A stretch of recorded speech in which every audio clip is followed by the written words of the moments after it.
ସମସ୍ତଙ୍କୁ ପ୍ରଭୁ ଯୀଶୁଖ୍ରୀଷ୍ଟଙ୍କର ମଧୁମୟ ନାମରେ ମୋର ଆନ୍ତରିକ ନମସ୍କାର। ଖ୍ରୀଷ୍ଟରେ ପ୍ରିୟ ଭାଇ ଏବଂ ଭଉଣୀମାନେ, ଖ୍ରୀଷ୍ଟିଆନ ତାଡ଼ନା କୌଣସି ଏକ ନୂଆ ବିଷୟ ନୁହେଁ। ଆପଣ ଥମ୍ବନେଲ୍ରୁ ହିଁ ଆପଣ ଜାଣିସାରିଥିବେ ଯେ ମୁଁ କେଉଁ ବିଷୟ ନେଇକି ମୁଁ ଆଲୋଚନା କରିବି। ବେଶୀ ଦିନ ହେଇନାହିଁ, ପ୍ରାୟ ଏଇଟା ହେଉଛି ଅଳ୍ପ ଦିନର କଥା। ପଞ୍ଜାବରେ ଏହି ଘଟଣାଟି ଘଟିଅଛି। ସେଠି କ'ଣ ହେଉଥିଲା ନା, ଗୋଟେ ଜାଗାରେ ଏମିତି ପ୍ରାର୍ଥନା ଚାଲିଥିଲା। ପ୍ରାର୍ଥନା ଚାଲିଥିବା ସମୟରେ ବିରୋଧୀମାନେ ପଶି ଆସିକି ସେମାନେ ହଇରାଣ କରିବା ଆରମ୍ଭ କଲେ। ଆଉ ଯେତେବେଳେ ସେମାନେ ହଇରାଣ କରିବା ଆରମ୍ଭ କଲେ, ସେତେବେଳେ ଆମର ଖ୍ରୀଷ୍ଟିଆନ ଲୋକମାନଙ୍କ ସହିତ ତାଙ୍କର କ'ଣ ହେଲା, ଟିକେ ଝଗଡ଼ା ହୋଇଗଲା। ଦୁଇ ଦଳ ମଧ୍ୟରେ ଯେତେବେଳେ ଝଗଡ଼ା ହେଲା, ସେତେବେଳେ ସେମାନେ ନିଷ୍ପତ୍ତି ନେଲେ ଯେ ଆମେ କ'ଣ କରିବା, ଚର୍ଚ୍ଚକୁ ଭାଙ୍ଗିବା ନାହିଁ, କିନ୍ତୁ ଆମେ ଯେତେ ବି ଖ୍ରୀଷ୍ଟିଆନ ଲୋକମାନଙ୍କର ଘର ଅଛି, ଘର ଦ୍ୱାର ଯାହା ବି ଅଛି, ସେ ସବୁଗୁଡ଼ିକ ଆମେ ବର୍ବାଦ କରିବା। ଏମିତି କଥାବାର୍ତ୍ତା କରିକି ସେମାନେ କ'ଣ କଲେ, ଆଉ ସେମାନେ ପ୍ରତି ଖ୍ରୀଷ୍ଟିଆନମାନଙ୍କ ଘରେ ପଶିକି ତାଙ୍କର ଯେତେ ବି ଜିନିଷପତ୍ର ଥିଲା ସବୁ ଭାଙ୍ଗିରୁଜି ଚୁରମାର କରିଦେଲେ। ତାଙ୍କର ଚେୟାର, ତାଙ୍କର ଟେବୁଲ୍, ତାଙ୍କର ଟିଭି ଭିତରେ ଯାହା ବି କିଛି ଥିଲା ସବୁ ପିଟିକି ସବୁ ଗୁଣ୍ଡ କରିଦେଲେ, ଆଉ ସବୁ ବର୍ବାଦ କରିଦେଲେ। ଇଏ ହେଉଛି ଗୋଟେ ପ୍ରକାର ତାଡ଼ନା। ਸਰ ਮੇਰਾ ਨਾਮ ਰਮੇਸ਼ ਆ, ਸਨ ਆਫ ਜੀਤਾ, ਪਿੰਡ ਧਾਰੀਵਾਲ ਕਲੇਰ ਆ। ਕੀ ਮਾਮਲਾ ਸਰ ਮਾਮਲਾ ਇਹ ਆ ਵੀ ਇਹ ਜਿਹੜੇ ਜਿਨ੍ਹਾਂ ਨੇ ਵੀ ਗੁੰਡਾਗਰਦੀ ਕੀਤੀ ਆ ਨਾ, ਇਹਨਾਂ ਨੂੰ ਚਰਚ ਤੋਂ ਬੜੀ ਵਾਰੀ ਡੱਕਿਆ। ਸਾਡੇ ਨਾਲ ਹੀ ਚਰਚ ਹੈ, ਸਾਡੀਆਂ ਕੁੜੀਆਂ ਸ਼ਾਮ ਨੂੰ ਰੋਜ਼ ਉੱਥੇ ਪ੍ਰਾਰਥਨਾ ਵਾਸਤੇ ਜਾਂਦੀਆਂ ਸੀ, ਤੇ ਜਿੰਨੇ ਮੁੰਡੇ ਆ ਸਮੈਕ ਪੀ ਕੇ ਤੇ ਕੁੜੀਆਂ ਨੂੰ ਵੀ ਗਲਤ ਮਲਤ ਇਹਨਾਂ ਨੇ ਲਫ਼ਜ਼ ਕਹਿੰਦੇ ਸੀ, ਤੇ ਇਸ ਕਰਕੇ ਇਹਨਾਂ ਨੂੰ 2-3 ਵਾਰੀ ਡੱਕ ਕੇ ਪੰਚਾਇਤ ਵਿੱਚ ਵੀ ਗੱਲ ਕੀਤੀ ਸੀ। ਪੰਚਾਇਤ ਨੇ ਇਹਨਾਂ ਨੂੰ 2-3 ਵਾਰੀ ਝਿੜਕਿਆ ਵੀ, ਪਰ ਉਸੇ ਰੰਜਿਸ਼ ਨੂੰ ਇਹਨਾਂ ਨੇ ਅੱਗੇ ਵਧਾਉਂਦੇ ਹੋਏ ਘਰ ਤੇ ਹਮਲਾ ਕੀਤਾ। ਇਹਨਾਂ ਨੇ ਸਾਰਾ ਨੁਕਸਾਨ ਵੇਖੋ ਤੁਸੀਂ, ਸਾਰਾ ਕੁਝ ਵੇਖ ਲਿਆ ਵਾ। ਜਿੱਡਾ ਵੱਡਾ ਨੁਕਸਾਨ ਤੇ ਕੀਤਾ ਹੀ ਕੀਤਾ। ਜਿਹੜੀ ਬੇਅਦਬੀ ਇਹਨਾਂ ਨੇ ਔਰਤਾਂ ਦੀ ਕੀਤੀ ਹੈ ਨਾ, ਜਿਹੜੇ ਔਰਤਾਂ ਦੇ ਕੱਪੜੇ ਪਾਰੇ, ਉਹਨਾਂ ਦੇ ਨਾਲ ਇਹਨਾਂ ਨੇ ਪਤਾ ਨਹੀਂ ਕੀ ਕਰਨ ਦੀ ਕੋਸ਼ਿਸ਼ ਕੀਤੀ ਹੈ। ਸਭ ਤੋਂ ਵੱਡਾ ਗੁਨਾਹ ਇਹਨਾਂ ਦਾ ਇਹੋ ਹੀ, ਇਹਨਾਂ ਨੇ ਬਹੁਤ ਕੀਤਾ ਹੈ। ਘਰ ਦੀ ਭੰਨਤੋੜ ਕਿੰਨੀ ਕੀਤੀ, ਵਿੱਚ ਕੀ ਭਰਿਆ ਵਾ? ਇਹਦੇ ਵਿੱਚ ਇਹਨਾਂ ਦੀ ਫ੍ਰਿਜ ਭੰਨ ਦਿੱਤੀ ਹੈ, ਟੀਵੀ ਭੰਨ ਦਿੱਤਾ, ਅਲਮਾਰੀਆਂ ਵੱਢ ਦਿੱਤੀਆਂ, ਦਾਤਰਾਂ ਦੇ ਨਾਲ ਜਿੰਨਾ ਵੀ ਇਹਨਾਂ ਦੇ ਗੇਟ ਆ, ਟੈਂਕੀਆਂ, ਟੂਟੀਆਂ ਤੱਕ ਨਹੀਂ ਕੁਝ ਰਹਿਣ ਦਿੱਤਾ ਇਹਨਾਂ ਨੇ। ਹੋਰ ਕੀ ਮੰਗ ਕਰਦੇ? ਮੰਗ ਇਹੋ ਹੀ ਹੈ ਜੀ, ਸਰਕਾਰ ਤੋਂ ਇਨਸਾਫ ਚਾਹੁੰਦੇ ਆਪਾਂ। ਪੁਲਿਸ ਨੇ ਬਹੁਤ ਸਾਥ ਦਿੱਤਾ, ਜਿਨ੍ਹਾਂ ਨੇ ਔਨ ਦੀ ਸਪੋਰਟ ਐਕਸ਼ਨ ਲੈ ਕੇ ਐਸਐਸ ਮੁਖਤਾਰ ਜੀ ਨੇ ਬੜੇ ਵੱਡਾ ਐਕਸ਼ਨ ਲੈ ਕੇ ਇਹਨਾਂ ਨੂੰ 7-8 ਜਾਣਿਆਂ ਨੂੰ ਫੜ ਕੇ ਅੰਦਰ ਕੀਤਾ।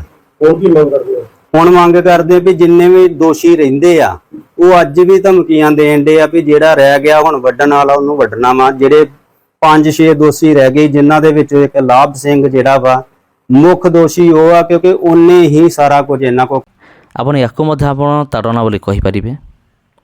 ତାଙ୍କର ଘରର ଜିନିଷ ସବୁକୁ ଭଙ୍ଗାଗଲା। ଜବରଦସ୍ତ ତାଙ୍କର ଘର ଭିତରେ ଏମାନେ ପଶିଲେ ଖ୍ରୀଷ୍ଟିଆନ ବିରୋଧୀମାନେ। ଆଉ ଏଇଟା କୌଣସି ଏକ ନୂଆ ବିଷୟ ନୁହେଁ, କିନ୍ତୁ ଟିକେ ଧ୍ୟାନ ଦିଅନ୍ତୁ। ଯଦି ୟାର ଓଲଟା ହେଇଥାନ୍ତା କ'ଣ ହେଇଥାନ୍ତା, ଆପଣ ହୁଏତ ବୁଝିପାରିଥିବେ କି ମୁଁ ଜାଣେ ନାହିଁ।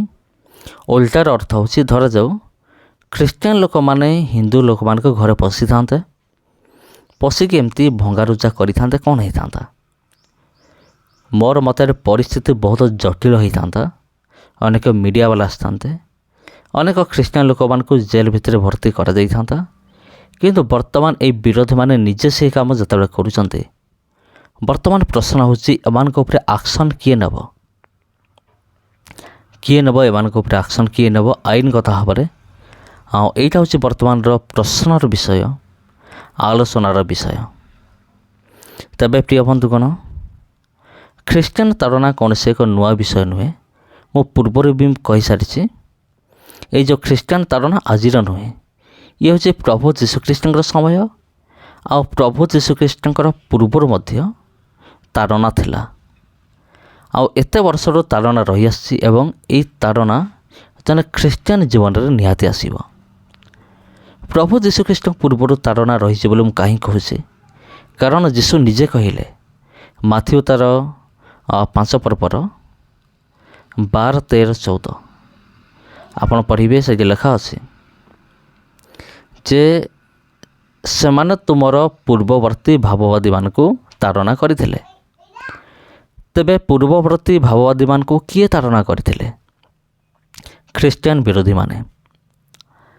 ଆପଣ ଭାବନ୍ତୁ ନାହିଁ ଯେ କେବଳ ବର୍ତ୍ତମାନ ଖ୍ରୀଷ୍ଟିଆନ ବିରୋଧୀମାନେ ଅଛନ୍ତି, କିନ୍ତୁ ମୁଁ ଆପଣଙ୍କୁ କହି ରଖୁଛି ବାଇବଲ ଅନୁସାରେ, ବାକ୍ୟ ଅନୁସାରେ ଖ୍ରୀଷ୍ଟିଆନ ବିରୋଧୀମାନେ ପ୍ରଭୁ ଯୀଶୁଖ୍ରୀଷ୍ଟଙ୍କର ପୂର୍ବରୁ ହିଁ ଅଛନ୍ତି।